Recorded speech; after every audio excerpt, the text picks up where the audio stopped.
President Garcia, you are now in record mode. Great, thank you very much. Good morning, everyone. Okay, we'll get started now.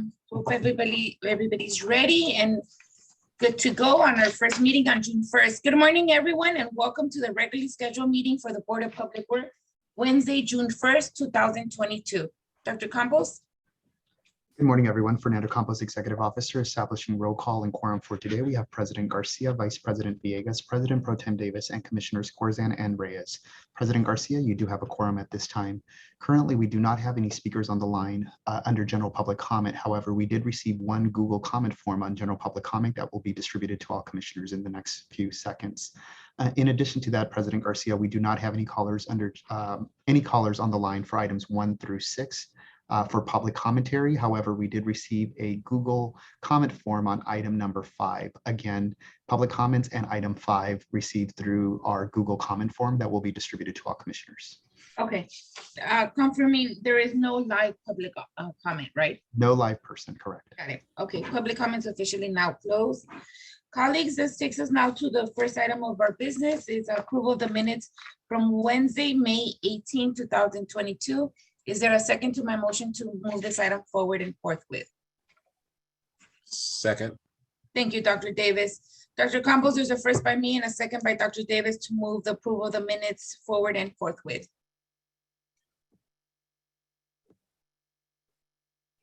Thank you. We'll go ahead and start the voting tabulation now. At this time, we'll go ahead and start with you, President Garcia. Aye. Vice President Villegas. Aye. President Pro Tem Davis. Davis, aye. Commissioner Corzan. Aye. And Commissioner Reyes. Aye. This item is adopted and carries unanimous. Thank you. Great, thank you, Dr. Campos. I'm good, colleagues, and good. First and foremost, happy 1st of June. It's always a nice day. We're halfway through the year for a lot, and then there's a lot of good things happening. And for us in the city, 1 month away from closing and getting to our next fiscal year. So hey to us and all the work we're gonna get to do. It's always good to do that. But there's a lot of good things happening this month. In addition to being a month away from closing our fiscal year, it's also LGBTQ month. And later this month, we'll be recognizing some of our folks there. But today in specific, I'm gonna pass it over to Vice President Villegas, who will be doing a special recognition on our Jewish American heritage, which is also this month. So congrats to everybody that falls within either Jewish American or our LGBT community. We're very happy and proud to work with everybody in whatever nation and background culture you have. We're so happy that we're a very diverse public works department, and we strive on that. So with that said, Vice President Villegas. Thank you. Thank you. And good morning, everyone, and welcome to today's meeting. Today we are going to read a statement in celebration of Jewish American Heritage Month. It was actually the month of May for Jewish American Heritage Month. But you know, we had a busy May, and seeing that it's just the 1st of June, we can still commemorate and celebrate Jewish American heritage in the finale of the month. So with that, if you'll indulge me, I'll just read a brief statement just to commemorate the presence of Jewish Americans in the city of Los Angeles. In 2006, President George W. Bush declared May the first Jewish American Heritage Month. Since then, every year by presidential proclamation, Presidents Bush, Obama, Trump, and Biden, May has declared Jewish American Heritage Month. In 2017, the city of Los Angeles began having an official celebration of Jewish American Heritage Month, highlighting Jewish Angelenos announced by Los Angeles' first Jewish American mayor, Eric Garcetti. Jewish Americans have a long history here in Los Angeles. The first Jewish resident, Jacob Frankfurt, arrived in the Mexican pueblo of Los Angeles in the Alta California in 1841. Today, Jewish Americans comprise nearly 18% of the population in the city, the largest population of Jewish people in the world outside of Israel and New York City. Jewish American culture is part of Los Angeles, from Hollywood to local politics, education, arts, and of course, food. There are a multitude of kosher restaurants throughout Los Angeles, including one of our favorite, Cantor's, which opened in 1931, or Langer's, which opened in 1947. If you haven't tried either one, take a moment to try one of LA's favorites. As we acknowledge the many different contributions that Jewish Americans have made to the city of Los Angeles, I want to acknowledge the many contributions Jewish American employees have made in the Department of Public Works. There are Jewish American employees throughout the department, helping the department do its vital work of providing essential services to Angelenos, as well as envisioning a greener future for the city. Every one of our employees demonstrates their tenacity and their hard work here in Public Works and the diversity of our strength. Thank you. Thank you, Vice President Villegas. It's always good to make sure that we do recognize all of our folks within the Public Works and those public servants that are from Jewish descent. Thank you for your service as well. All right, colleagues, that moves us on to item number 1 on today's agenda. Item number 1 is their bids that we have collected, and I imagine Mr. Castellanos is with Dr. Campos at the Public Works Building, well, City Hall, I should say. And I'll read it into the record first, Dr. Campos, and then I'll pass it over to you. And I'll read both, it's just one of them. This is bids at 10 a.m. Bids will be received at 10 a.m. for the following Public Works projects. This is for the Madrid Theater Renovations Project, work order E1908443, with an estimate amount of $7,620,000. This is in Council District 3. The second one is a sidewalk repair program package number 58 with a work order E1908791, estimate of $2,378,122. And these are for Council Districts 2, 3, 4, 5, 6, 7, 8, 9, 10, 11, 12, 13, 14, and 15. We're just missing one there.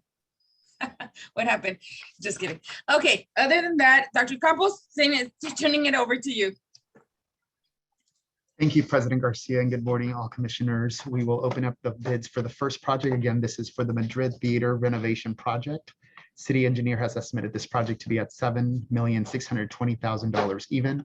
I am joined by Mr. Matthew Castellanos in my office, and we will go ahead and start the opening of the bids for this project. We did receive 3 bids in total for this project.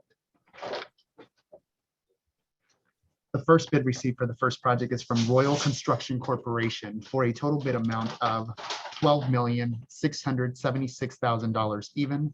That's 12676,000 from Royal Construction Corporation. The second bid received for the first project is from Green Building Corporation for a total bid amount of $13,278,000 even. That's 13278,000.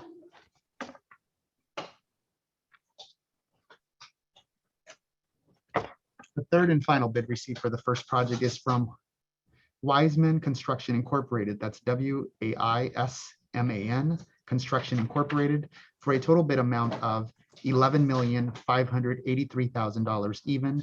That's 11583,000 from Wiseman Construction Incorporated. For the record, line item number 10 has been lined out by the contractor and it has been initialed. President Garcia, that concludes the bid openings for the first project. We will go ahead and open the bids for the second project now.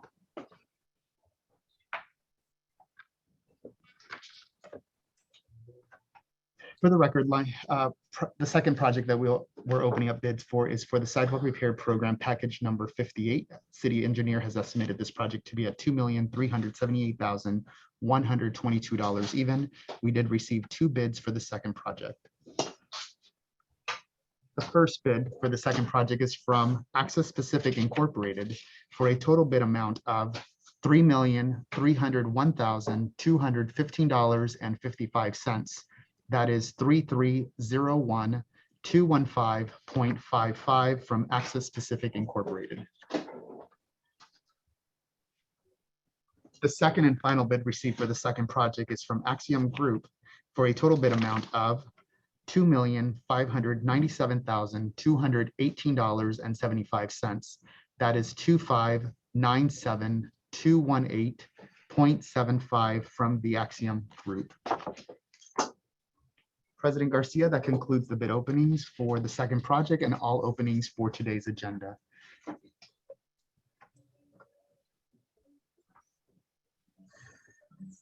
Sorry about that. Thank you, Dr. Campos, for that.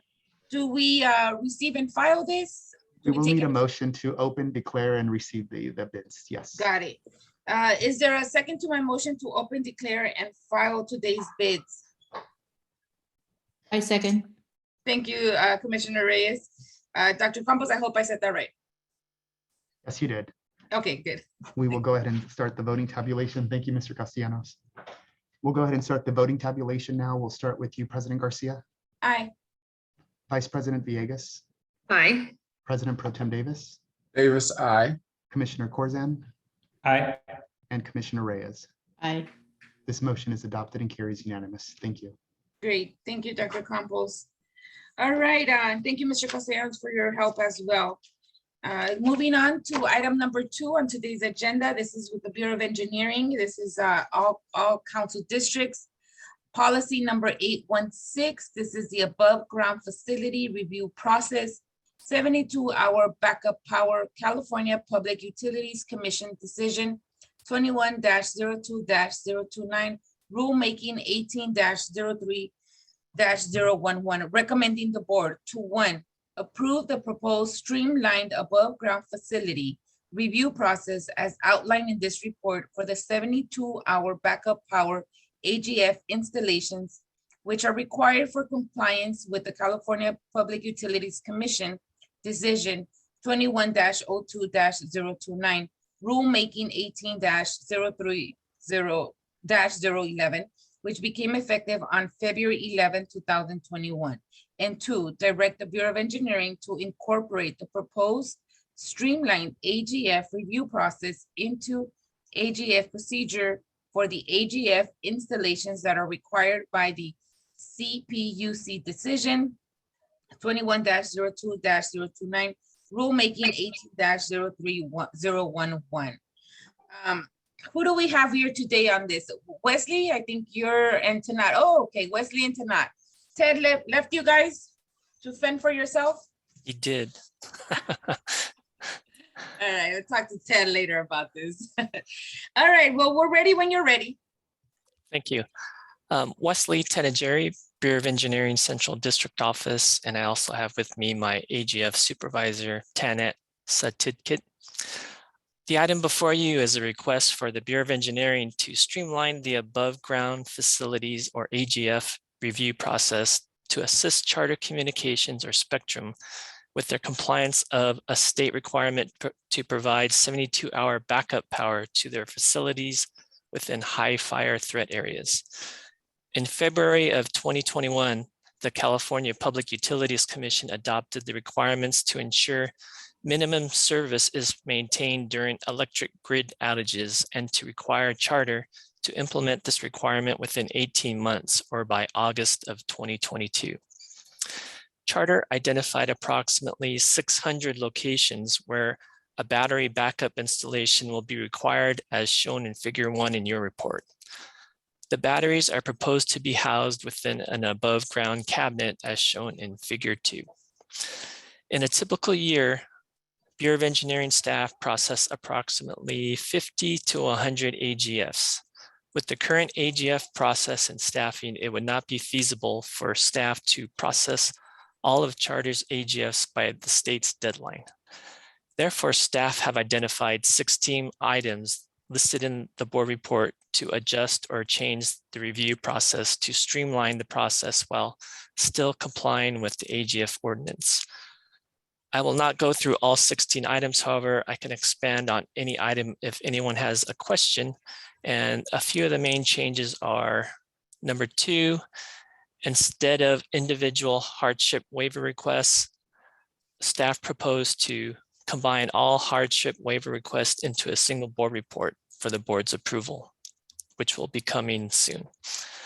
For number 4, rather than paying individual fees, staff proposed to create one single master work order for charter for staff to charge their time to process all of the AGFs. Number 8, staff proposed to review all technical or financial infeasibility requests under a single board report for the board's review. Number 13, rather than staff conducting individual field investigations, staff proposed to utilize the photographs compiled by charter and digital online information in lieu of the field investigation. Number 14, staff proposed to reduce the number of notification requirements from 2 to 1. However, charter will still be required to notify adjacent owners and occupants and to work directly with them if there's any issues with the proposed AGF location. One AGF requirement that staff were unable to change or adjust are the AGFs proposed, or when AGFs are proposed in a special planning area such as historical preservation zones, specific plans, or pedestrian-oriented districts. Charter identified approximately 100 AGFs within these special areas that are required to be underground, and approval from city planning is required to waive this condition. After several discussions between engineering and city planning staff, it was determined that planning will be required to review each application separately. However, staff will continue to work with charter and city planning staff to expedite applications where possible. This concludes my report, and Tanit and I are available to answer any questions. Thank you, Wesley, for that. Colleagues, any questions? Commissioner Reyes? Not a question, but really just a comment to applaud these improvements in terms of streamlining the processes.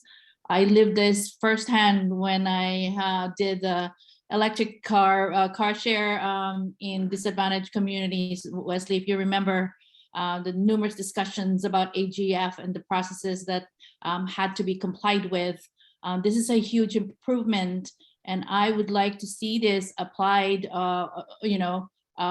to other projects as well, where we could efficiently identify the areas, the processes that need to be streamlined, and improve communications really across the board. This is one of the things that, because we have so many projects right now that we can, it's portable. It's something that is applicable to the different projects that we have, especially led by BOE. So I commend you for this. Thank you so much. I think this will be very helpful to move this project along. Thank you, Commissioner Reyes. Vice President Villegas? Thank you, and thank you to the staff of BOE for bringing this forward and just making so many different changes to accommodate a private industry. I just wanted you to elaborate a little bit on the outreach that will be done to the impacted communities. I did hear you mention that additional outreach will be done with those that are in like a historic preservation community or like a overlay zone, or maybe a community that's already done their community plan. But I wanted you to just talk a little bit about that, and if charter is going to be doing additional outreach, perhaps to the communities that don't have any kind of plan, how those will be handled. Sure. So the special planning areas that you mentioned, the specific zone, planning zones and historic preservation zones, there won't be additional outreach by charter. However, those areas require anything to be placed underground. So if charter cannot place these facilities underground, they'll be required to go to planning for approval for a waiver for that to allow them to construct them above ground. Charter has also promised to reach out to all applicants, all adjacent owners and occupants and work with them on all proposed locations. So if there's an issue with a certain location, they have agreed to try and work with them to either relocate or, make adjustments. However, these cabinets that hold these batteries, they're required to be, I believe, around 20 feet away from an existing cabinet. So there are some limitations.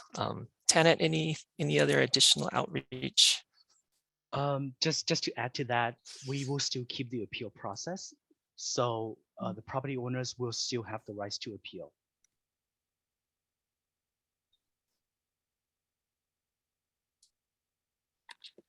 Thank you for that. And who is in charge of the appeal?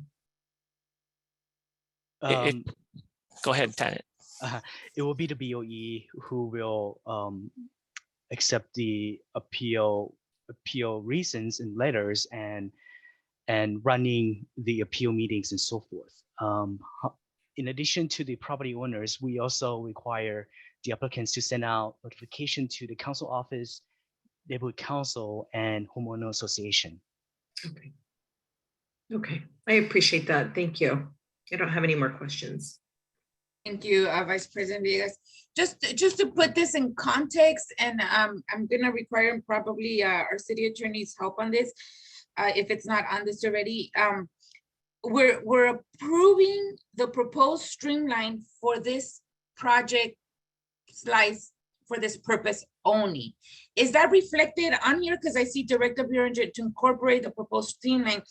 What I want Ted, is I want to say that we're only approving it for this project only for now, for this purpose. Is that something that I can amend or that I can put into this like a third recommendation? Yes, I'm looking at the report as well.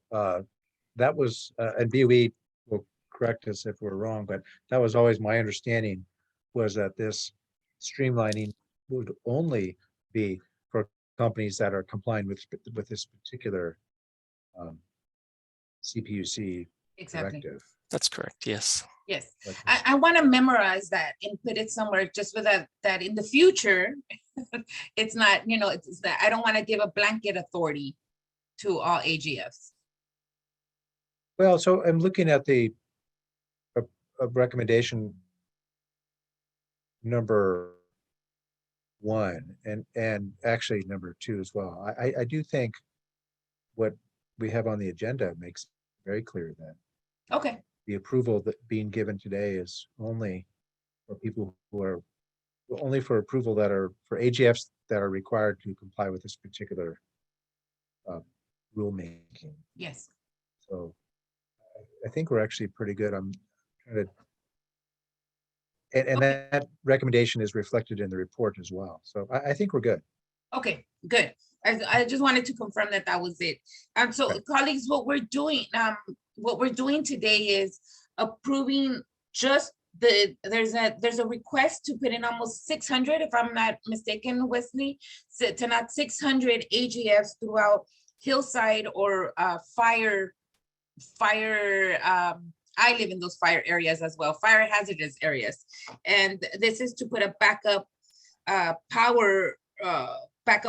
So when the lights go out or when there's a fire emergency, we can still have some kind of generation of communication by picking up these backup batteries will come into play at that time.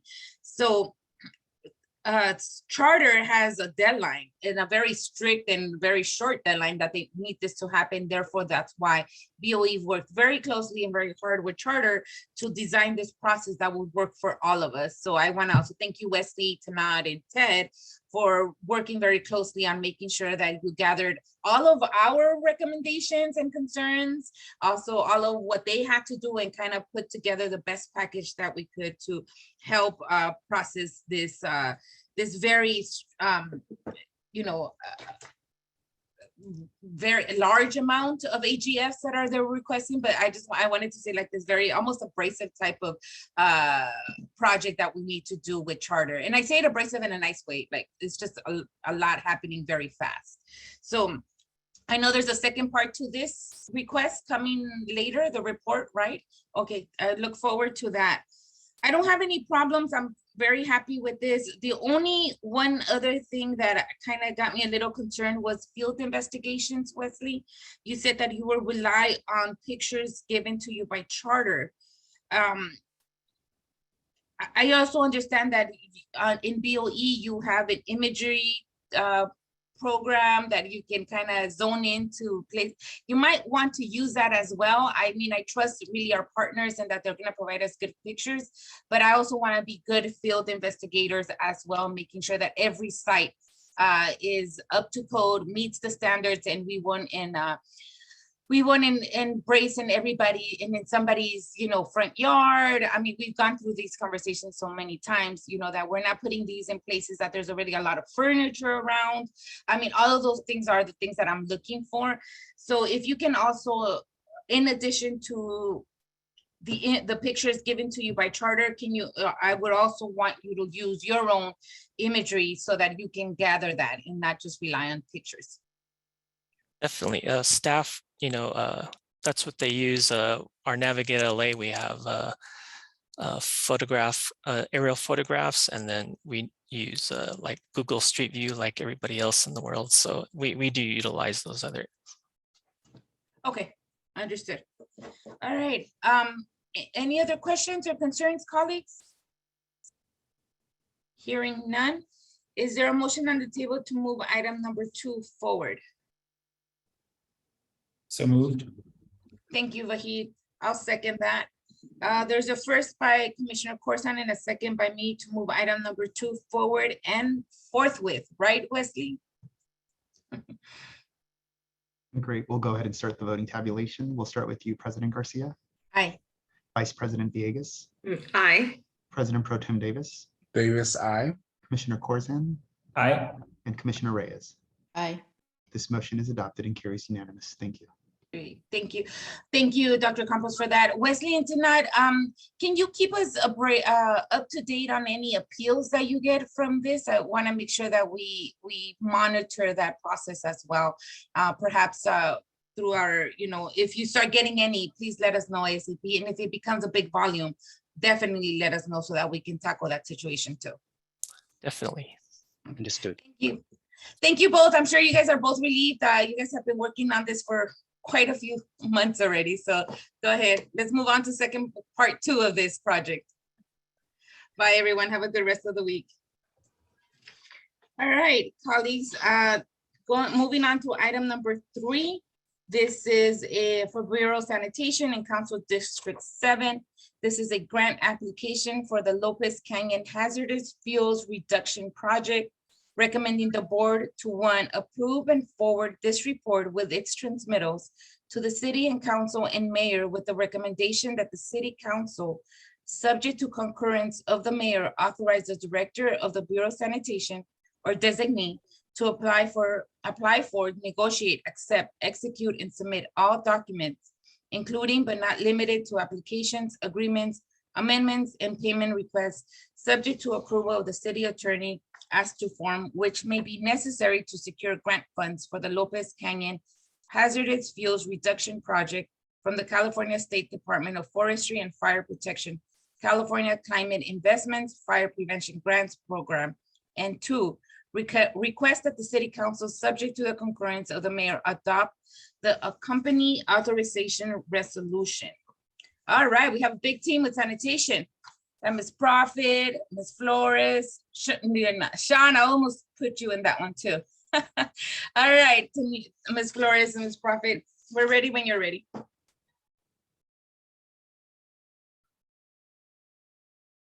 Ms. Flores, you're on mute. My bad. Good morning, Board of Public Works, Executive Officer and City Attorney. My name is Tanya Flores, and I'm representing Solid Resources Processing and Construction Division. At LA San, we currently maintain the city's 5 closed landfills and operate 2 compost facilities. One of the closed landfills we maintain is Lopez Canyon landfill, where one of our compost facilities also resides, known as the Lopez Canyon Environmental Center. And this board report is to grant LA San the authority to apply, negotiate, accept, and execute a grant agreement from the California State Department of Forestry and Fire Protection, also known as CAL FIRE. CAL FIRE's grant is called the California Climate Investments Fire Protection Grants Program. And this grant will allow us to pay for some of the expenses related to brush clearing around the Lopez Canyon landfill property to prevent wildfires from spreading to nearby communities. The goal of the proposed project is to remove hazardous fuels on approximately 40 acres in 7 identified at-risk areas that are adjacent to businesses and residential areas. The areas will be cleared from year 2023 to 2026. And these areas have been identified due to the proximity of the hazardous fuel vegetation and the private property. The hazardous fuel removal activities in the areas mainly includes brush clearing, weed whacking, and tree raising. And this allows a minimum of 200 feet of clearance between the private property and the open space areas. And as part of the project, LA San will be informing the communities about the activities before they are performed, and we will be reporting on the results. The collected hazardous fuel, which will mainly be green waste, will be processed to mulch, compost, or wood chips on site at the Lopez Canyon Environmental Center. And the recycled green waste products will be given away for free to residents, delivered to farmers, and donated to schools, nonprofits, and even community groups. LA San has requested $659,070 from CAL FIRE to pay for the labor and materials for the hazardous fuel removal activities only. So this includes just the labor and materials for brush clearing, tree raising, and weed whacking. So the city has proposed in-kind contribution, which accounts for the processing of green waste into mulch and giving it away. The communities surrounding the Lopez Canyon have experienced fires throughout the years, and it continues to worsen as California experiences climate change and drought. These wildfires in the area have not only caused property damage, but have also affected the health of the surrounding communities and environment. Actually, there was a recent fire in 2018. It was called the Creek Fire, and the city alone experienced $10 million of loss from that fire. And the communities that will benefit the most from this project are low income and or disadvantaged, which are located in Pacoima, Sylmar, and Lakeview Terrace. And I can show you a map if I'm able to share, but if I'm not, that's okay, of the areas that are proposed for this project. And lastly, LA San recommends to approve this report, transmittals, and resolution for the benefit of the communities involved and the environment. If you have any questions, I'm happy to answer. Great, thank you, Ms. Flores, for that. Any questions, colleagues, commissioners? Ms. Reyes? Thank you for the report and the explanation about this project. I just want more information. You're going to do fuel reduction, which is well and good, especially we're experiencing increase on our global heat all around.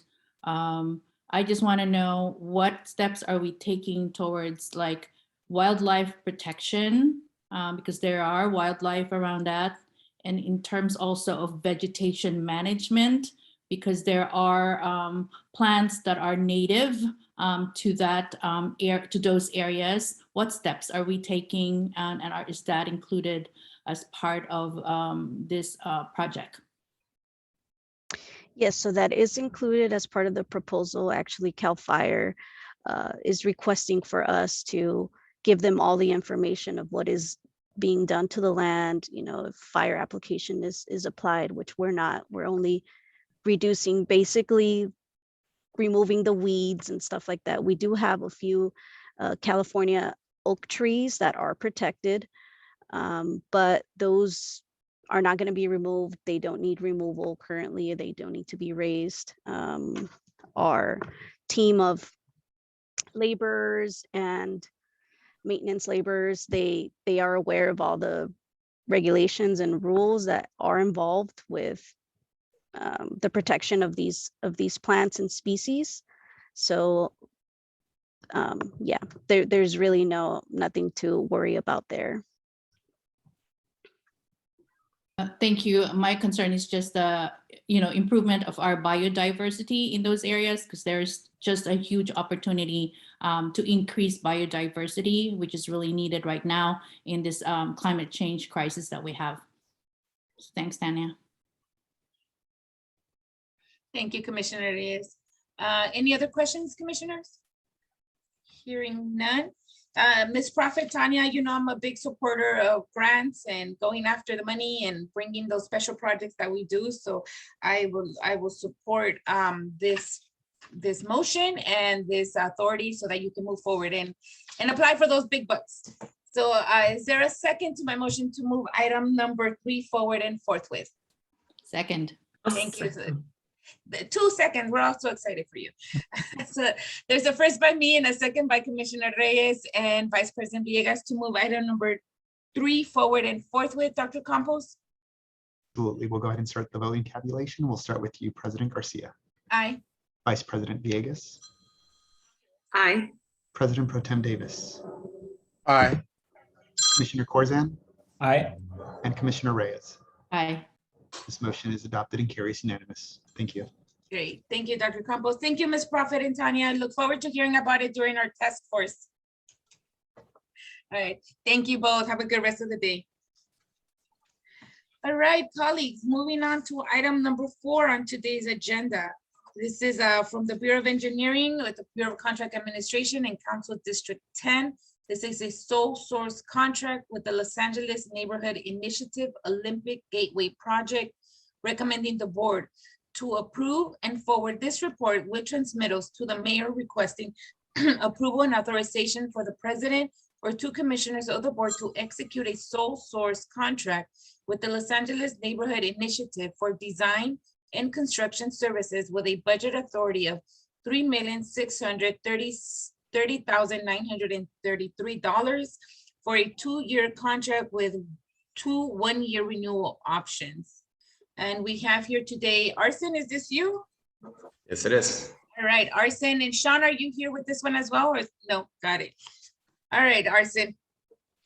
Good morning. Thank you. My name is Arsen Woskerchan. I'm the Principal Civil Engineer for the Street Improvement Division of the Bureau of Engineering. And I'll be presenting this report today, which is for executing a sole source contract with the Los Angeles Neighborhood Initiative, also known as LANI, for delivering the Olympic Gateway project.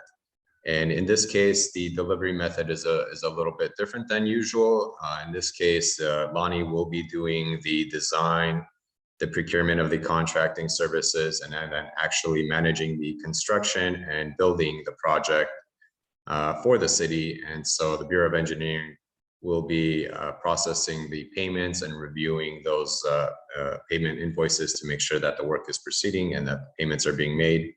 And so it's a little bit of different setup, but I will provide a little bit of background and then explain how we got here. And so this project has been in the works for a little over a decade. And so LANI started the project back in 2011, and they did a lot of outreach with the community to determine what the best approach would be and what the best project would be for this location, which is located on the intersection of Normandy and Olympic Boulevard. And so through community input and outreach, it was determined that the structure that's provided in the board report images would be the best architectural feature to be added at this location. And so it's essentially 2 50-foot pole structures at this intersection, connected by twisting cables with lights on those cables. And so it's an architectural feature at this location. It's in the Koreatown neighborhood. And with a lot of input from the community, this was the feature that was desired. And so because Lonnie was involved with the community since early 2011, along with the council office, the council determined that it would be best to sole source this work to Lonnie to continue with them, providing the design and construction services and the delivery of this project essentially. And so the transmittals attached to this board report include the motions from City Council authorizing the Board of Public Works, as well as the Bureau of Engineering to execute a contract with Lonnie for the amount shown, the $3,630,933 for the delivery of this project. And in this case, the scope of work will include, again, the design, the construction management, and actually hiring a contractor to do the construction of the project, as well as providing a maintenance plan for future maintenance. And Lonnie will go through our permitting process as part of this. So they will go through our permitting process and have inspection provided by the Bureau of Contract Administration through that permit process. The justification for the sole sourcing is due to the limited scope of work and extensive experience that Lonnie has on this project. It seemed more feasible and economical for this work to be done by Lonnie than any other contractor or even with city employees. And as well, on May 27th, 2021, the mayor's office waived the business inclusion program requirements for this project. And so while Lonnie is encouraged to utilize the enterprises that are typically included in our business inclusion program, it is not required for this project. Similarly, because this contract, the construction contract would essentially be between Lonnie and their contractor, the project labor agreements are not required for this project, although Lonnie is encouraged to utilize that where possible. The funding for this project comes from the AB 1290 for $1.5 million, and then the remainder of the amount is from leftover CRA LA funds. And so as CRA LA was being dissolved about a decade ago, there were some funds still remaining from that, and it was sitting in accounts, bonds, and so there's been interest accrued over the years. And so with those remaining funds, in addition to the interest that's been accrued, the complete funding for this project would be coming from those two funding sources, so there would be no impact to the general fund. And as part of the attachments or transmittals to this board report, we also include the copy of the Economic and Workforce Development Department's report for the Bond Oversight Committee, which authorized the use of those proceeds, the bond proceeds, and the interest to be used on this project in executing this contract with Lonnie. And as part of this process, again, Bureau of Engineering's role would be to review the invoicing and process the payments, as well as keep track of the construction that's happening in the field. However, we would not be doing the design ourselves or the construction management ourselves or going out to advertise this as an open bid and award. It would all be part of this contract for the $3.6 million. If construction costs come in higher than the amount that's being authorized in this board report, the contract that's attached as part of the transmittals to this board report, the draft contract, stipulates that Lonnie would have to come back to the Bureau of Engineering, explain that the bids are coming in higher for construction. And so we would have to look at and see what part of the scope may be reduced to stay within the budget. And so we don't expect for there to be additional costs. It's not built into this contract to add any cost. It's the opposite. If the costs go up, we're supposed to look at reducing the scope of work to stay within the budget. And so that's why there is no contingency requested as part of this. It's just the $3,630,933 for the 2-year contract, although it does allow for time extensions, which would again not require, which would or should not increase the cost because there is a ceiling on the funding for this project. That concludes my report, and I'll be happy to take any questions if there are any. Thank you, Arsen, for that. Commissioner Corson.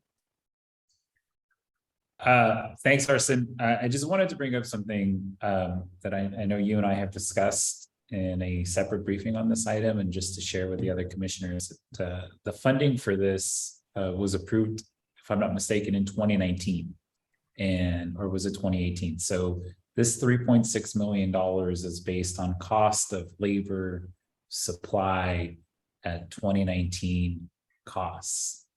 That's now will be 4 minimum wage increases ago, even though this is not a PLA project, that's still a factor, and not to mention the supply costs. So when we're talking about fixed costs and what may come back, we have to be cognizant that this project may have to be scaled down, or additional funding will have to be required at some point over the next 2 years.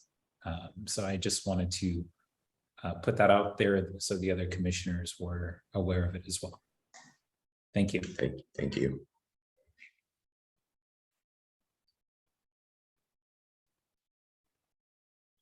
I'm not seeing another question, any other questions from commissioners. Arson, I'm actually, this is really a cool design, by the way. I saw the design, it's really nice. It looks almost, through the design, it looks like it's very high tech, that I don't know if that's the look that we're going through, like it's like a grid of it almost looks like a grid of electrical. It really is really nice, by the way. I'm excited for this, and I'm happy that Lonnie has been working on this, and timely, right? Because hopefully we're in 2022, hopefully this gets done within the year, and then by 2028, we have this Olympic. I don't know if that was that was the original intent, but to me, it seems a little timely that we're doing it now, and then right before, hopefully before the Olympics, this gets done. So this was something that, I don't know if it's Olympic or it's just because it's on Olympic in Normandy that they're doing that. I don't know, but it just all kind of tied in together for me. Right. I don't know if there was an intentional connection, but it does seem to fit, right? Yeah, because it doesn't have any, it's not designated to something. It's just kind of like open, but it's a grid, so it can easily go that. Oh, on that note, can you change the colors on that? I believe that is the intent. They haven't finished the design yet. And so, again, depending on the costs, if it is within the budget, I believe they are going to be looking to do something that would allow for the colors to change or control the colors. That would be very ideal. Then we can have like an LA day, like Dodgers win again, the World Series, Right. then everything, the 6th Street Viaduct gets light up, City Hall gets light up, this gets light up. It would be ideal. We can just light up the whole city blue. I'm only saying the Dodgers, but it could be the Lakers, it could be the Clippers, all them good stuff, and any other stuff that we think is important. So ideally, that would be great if we can have color changes and so forth. But I'm generally excited about this type of structure and that we get to do it under our preview. So kudos to Lonnie. Let's see how we can continue to help them. Thank you. All right, colleagues, is there a motion to move item number 4 forward and forthwith? So moved. Thank you, Commissioner Corzan. Is there a second? I'll second that. Thank you, Vice President. Dr. Campos, there's a first by Commissioner Corzan and a second by Vice President Villegas to move item number 4 forward and forthwith. Absolutely. We'll go ahead and start the voting tabulation, and we'll start with you, Madam President. Aye. Vice President Villegas, Aye. President Pro Tem Davis, Aye. Commissioner Corzan, Aye. and Commissioner Reyes. Aye. This item or this motion is adopted and carries unanimous. Thank you. Great. Thank you, Arson. Look forward to the development of this. Have a good week. Thank you. You too. All right, colleagues, moving on to item number 5. This is a request from the Bureau of Engineering with the Bureau of Street Services this is a sole source contract with the University of California, Los Angeles, recommending the board to 1, approve and forward this report with transmittals to the mayor, requesting approval and authorization for the president or 2 commissioners of the board to authorize the city engineer to enter into a sole source contract with the University of California, Los Angeles for performing a phased comprehensive study to assess hillside streets with a budget authority of $1 million. And who do we have here? Oh, Sean, finally. All right, Sean. Hi, great. Good morning, everyone. Good morning, commissioners. Sean Yepremian, Bureau of Engineering, Valley District Office. We're asking for the board's approval to enter into a sole source contract with UCLA for a comprehensive study of all hillside street segments. And our nexus into this was in response to Council File 171143 and Council File 181114. And Council File 171143 had asked the Bureau of Engineering to perform an investigation on all street segments that were recently returned into the public, into the city network. And that was comprised of 278 segments.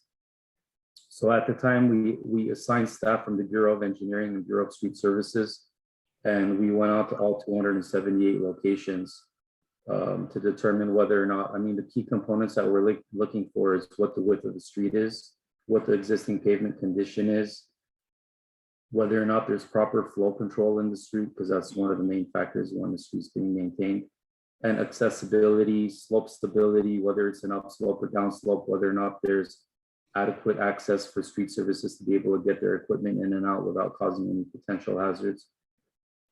So with that in mind, we went out there, and again, that was engineering staff and street services staff. And because of the challenges of existing tasks and to take on this additional task to investigate the 278 locations took us up to upwards of 8 months to be able to complete that investigation.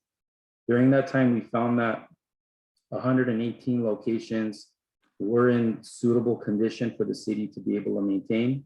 160 of them were going to require some form of engineering to be able to bring it to a safe standard for street services to be able to maintain the streets LA.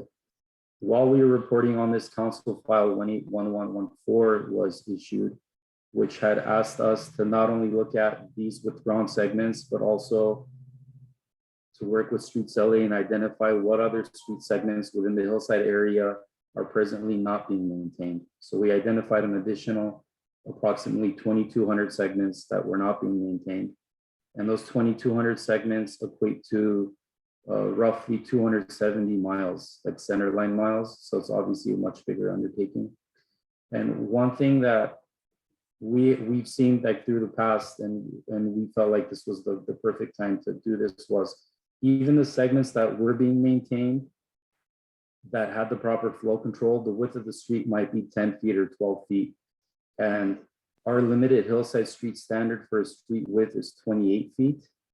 Our absolute minimum per the hillside ordinance is 20 feet. So of course, the ideal would be to at least get to the minimum of the 20-foot roadway. So we said, because we are already going to do this large effort, instead of only looking at the roughly approximately say 2,500 street segments, that we should really be looking at all the hillside street segments within the entire city of LA. So that equates to roughly 12,400 segments, which is now approximately 1,600 centerline miles. And again, the intent there is that the street could be paved, but we could find a number of segments that might have a high PCI index of a 90 where the condition of the pavement is healthy. However, being that the roadway is only 10 feet or 12 feet, and it could serve a large populace within a hillside area, that segment might warrant our attention for a potential CIP project to widen it to 20 feet rather than finding some other street that maybe doesn't have the high level of traffic and wouldn't really benefit or wouldn't really purposefully benefit the community by improving it to a higher PCI. So we, as Bureau of Engineering, we've worked with the number of local universities. We were aware that UCLA had that unique characteristics that we needed because they understood civil engineering. And they also had the advanced like mapping technology that was needed, and also the AI abilities and use of LiDAR. We felt like it would be a great partnership to work with them. We did reach out to them. They were interested. They provided us with a proposal. And they were also interested in working with the city of LA and trying to help out the local community. We also did formulate a workforce, a working group with stakeholders being city planning, Bureau of Street Services, sanitation, LA Fire Department. So we had everybody, streets LA, everybody attend these meetings to be able to discuss what's important to each individual agency. And while we do this study, what other characteristics or what other infrastructure would they want us to try to map when we're in the field. So we did have that, and we do have a working list, and we do intend on working further with them and ideally with UCLA. And our intent is to be able to map all 12,400 segments and to be able to say, okay, these are the streets that require the immediate attention. And what we're doing there is we've already had discussions with UCLA, and we're looking at the existing data that we have now from the GeoHub. And then conversely, they're going to actually have a vehicle that has the LiDAR technology mounted on the vehicle, and they're going to be driving a number of the street segments that are identified with the highest number of like urgency. And we're going to be able to map it on a chart. And on the y-axis, we're going to have importance. And I wanted to highlight that was so importance. And of course, we could adjust that to whatever factor that we want. But we're taking into account traffic, how heavily populated is the street, or how traffic, the neighborhood, how many houses take access off of that street. We're going to be looking at equity, so we could also take into account like the income of the community. That could be one of the factors that we already have built in. And then distance, if that's the main street that those homes take access from, then what's that distance? And that's also one of the factors. Traffic collisions is going to be one of the factors that we're looking at. And we're also talking to sanitation. Sometimes there's streets that are so narrow that the sanitation trucks can't even drive up it, and homeowners have to push the containers down to where it's safe.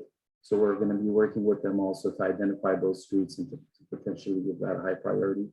And then on the x-axis, it's physical conditions. What's the existing condition of the street? Does it have curb and gutter? What's the width of the roadway? What's the pavement condition? And sidewalk. So generally, in the hillside, sidewalk might not get the higher priority, but it is going to be a factor. But if we do deem it to be higher, then that's something that we're going to be able to adjust. But based on this, we'll be able to have all the street segments run through the process, and then we'll be able to identify which segments will have the greatest return on our investment. So with that, we're looking forward to moving along and working with UCLA. And that concludes my report. Thank you, Sean, for that very thorough report. Commissioners, any questions for Sean? Hearing none. Everything you're doing and you're going to do with UCLA sounds very amazing and very necessary, and all within a budget of 1 million. Love our students. So I'm glad that we'll have some internships on that. I do have a point of concern on your recommending. You have that you're requesting approval and authorization for the president or 2 commissioners of the board to authorize the city engineer to enter into a sole source contract. By us approving it that way, we're saying that the city engineer will now have the authority to negotiate this contract. There's no, the amount is already set for the first 2 years, so there is a negotiation now. Okay. Ted, can you help me figure this one out? What I'm trying to find out is if by us approving it the way it's stated, are we delegating our authority to our city engineer? Well, the contract should be signed by the president or 2 commissioners, like other agreements. So I think it's, Yeah. I think that's what the intent was here. Yeah, perhaps we strike to authorize the city engineer and just strike that from the recommendation and just keep it as the president or 2 commissioners of the board to enter into a sole source contract. Sounds good. Thank you, Dr. Davis. Yeah, I mean, I think it gets us there. And I think that the city is entering into the contract and the president or 2 commissioners are executing the contract. Yeah. So, So I'm gonna so ask, maybe it should, maybe, I'm sorry, maybe it could say authorizes the president or 2 commissioners of the board to execute a sole source contract. yes, okay.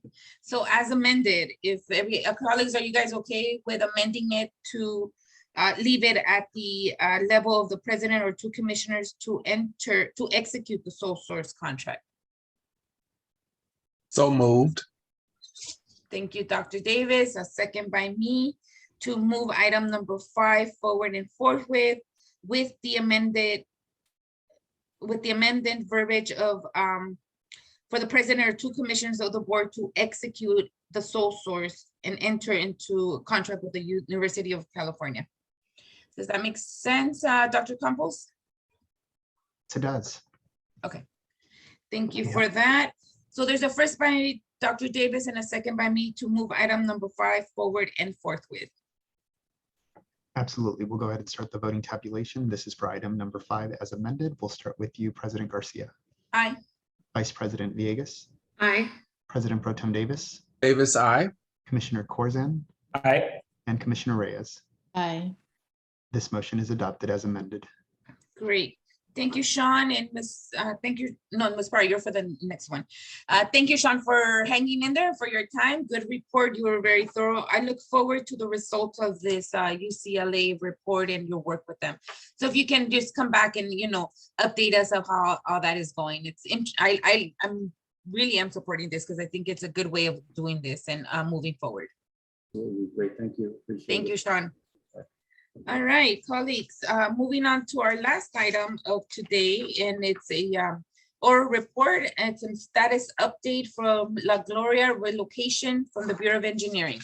Ms. Parra, I take it you are here for that. Yes, thank you, President Garcia. Good morning, commissioners, city representatives, and distinguished guests. My name is Janelle Parra. I'm the property manager for Bureau of Engineering Real Estate Division. I am here to provide a progress update regarding La Gloria's relocation as requested by the Appeals Board at the conclusion of La Gloria's appeal hearing held on February 4th, 2022. Activities completed last month. In May, Simon Glover completed the La Gloria site plan. La Gloria also engaged York Engineering for environmental engineering, as well as TUV for electrical testing.